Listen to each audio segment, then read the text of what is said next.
Warahmatullahi wabarakatuh. Perkenalkan, nama saya Ridwan. Saya dari Prodi Teknik Informatika. Di mana untuk video ini saya persembahkan untuk tugas mata kuliah sistem basis data untuk pertemuan keempat. Di mana pada kesempatan ini saya akan menjelaskan sedikit tentang struktur data atau tipe data. Ya, di mana dalam struktur atau tipe data itu ada 7. Yang pertama ada array, yang kedua ada linked list, yang ketiga ada stack, yang keempat ada queue, yang kelima ada tree, yang keenam ada graph, yang ketujuh ada hash table. Masuk yang pertama yaitu array. Array ini, jadi tipe array memiliki kumpulan elemen yang berjarak saling berdekatan. Array bisa membantu seseorang dalam melakukan pencarian data secara acak dengan menggunakan indeksnya. Di mana untuk kapasitas elemen yang bisa dialokasikan pada tipe array ini bersifat statis. Jika Anda ingin menambahkan elemen baru ke array, maka Anda perlu membuat array baru dengan ukuran yang lebih besar. Begitu sebaliknya dengan ketika kita mau menghapus array, maka kita perlu membuat array baru dengan ukuran yang lebih kecil. Begitu. Jadi tipe array ini biasanya digunakan untuk membangun struktur data seperti vektor, metrik. Setelah kita mengetahui apa sih itu array, terus tipe array itu digunakan buat apa aja, terus kita pasti ada keunggulan atau kekurangannya di dalam suatu struktur data itu. Untuk struktur untuk keunggulan dari array ini, yang pertama dapat digunakan untuk implementasi tipe lainnya seperti queue dan stack. Yang kedua, proses pencarian data dapat dilakukan secara cepat karena proses indeks itu. Yang masuk selanjutnya yaitu kekurangan tipe array. Apa sih untuk kekurangan tipe array ini? Yang pertama, penambahan dan pengurangan data ini memerlukan waktu yang lebih lama karena tipe array dapat menampung data secara berurutan, begitu. Itu untuk tipe array. Yang kedua, tipe linked list. Linked list ini merupakan struktur data yang terdiri dari urutan dan linear yang dihubungkan satu sama lain. Saat menggunakan tipe linked list, Anda perlu untuk mengakses data secara manual. Hal ini dikarenakan tidak dapat mencari data dengan sistem acak, begitu. Terus apa sih keunggulan tipe linked list ini? Yang pertama, ukuran lebih dinamis. Kedua, alokasi pada penggunaan memori dapat sesuaikan dengan kebutuhan. Yang ketiga, penambahan atau pengurangan data menjadi lebih cepat.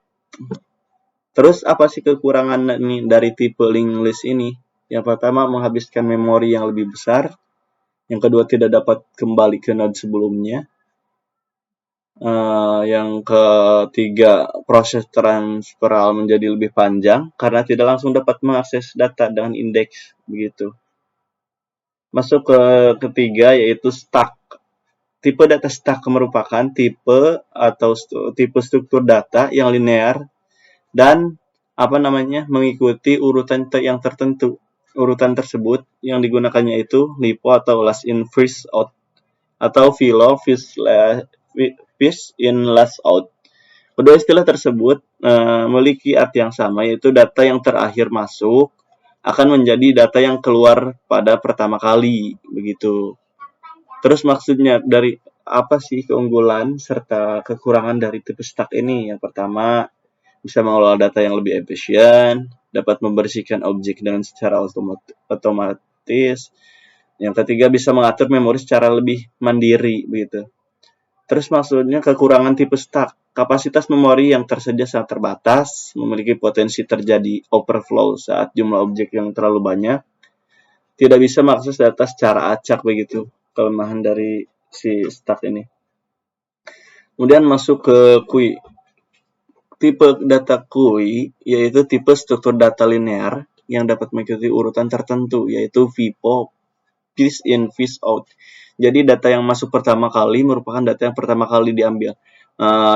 Contoh dalam kehidupan sehari-hari, semisal kita melakukan antrian, otomatis yang diproses dalam antrian tersebut orang yang melakukan antrian yang paling pertama, maka diproses paling pertama begitu.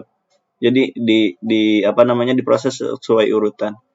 Kemudian masuk ke keunggulan atau keuntungannya adalah data yang masuk dapat dilayani sesuai urutannya.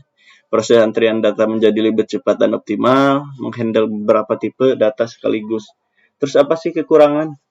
Ketika waktu pelayanan habis, maka data yang terakhir masuk tidak dapat dilayani. 2. Proses yang rumit ketika perlu dapat menambahkan atau menghapus elemen dari tengah. 3. Membutuhkan waktu yang lama saat mencari antrian. Next selanjutnya ke tipe data tree. Apa sih? Tree merupakan tipe struktur data yang mempunyai bentuk seperti pohon. Tipe tree ini efisien dalam menyimpan data secara hierarkis dikarenakan dapat disusun dalam berbagai level. Jadi si tipe ini sering dianggap sebagai kumpulan node yang sering dihubungkan begitu. Jadi setiap node dapat berisi beberapa data atau link yang bersumber pada node lainnya. Berapa istilah yang berada pada tipe data ini, yang tipe data tree.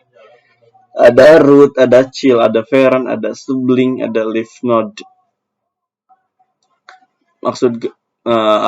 Terus masuk ke keunggulan tipe tree ini. Yang pertama, proses pencarian data dapat dilakukan dengan cepat. Apa sih yang kekurangan tipe tree yang membutuhkan waktu yang lebih lama saat memasukkan data dikarenakan harus menyesuaikan dengan urutan nilainya gitu. Masuk ke selanjutnya yaitu struktur tipe data graph, di mana struktur tipe graph ini merupakan tipe yang mengandung beberapa node yang saling terhubung. Node pada tipe graph juga dikenal sebagai simpul. Jadi setiap garis dapat saling menghubungkan dua simpul. Biasanya tipe ini diperlukan sebagai cara dalam menunjukkan jaringan tertentu, misalnya seperti jaringan telepon dan lain-lain. Apa sih keunggulan tipe graph? Yang pertama, bisa membantu memeriksa hubungan antara node dengan cepat. Kemudian, cocok digunakan dalam bentuk grafik yang tidak mengandung banyak node. Yang selanjutnya, apa sih kekurangannya? Membutuhkan waktu lama dalam memodifikasi data. Terus yang terakhir masuk ke tipe atau struktur data hashable. Hashable, jadi tipe data ini digunakan dalam penyimpan data secara asosiatif.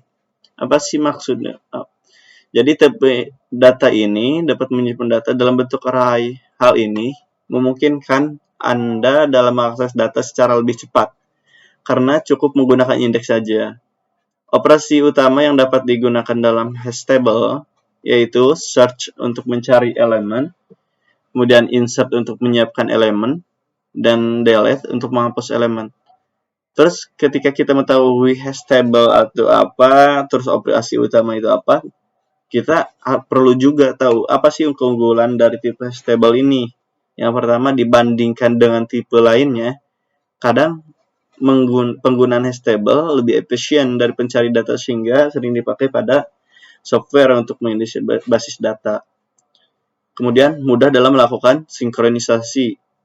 Terus setelah kita mengetahui keunggulan, maka kita perlu juga mengetahuinya untuk kekurangan si tipe hash table ini, di mana kemungkinan bentrok data collision menjadi sangat besar sehingga menjadi tidak efisien begitu. Terima kasih. Begitu untuk presentasi dari saya. Mohon maaf jika ada kesalahan. Wassalamualaikum warahmatullahi wabarakatuh.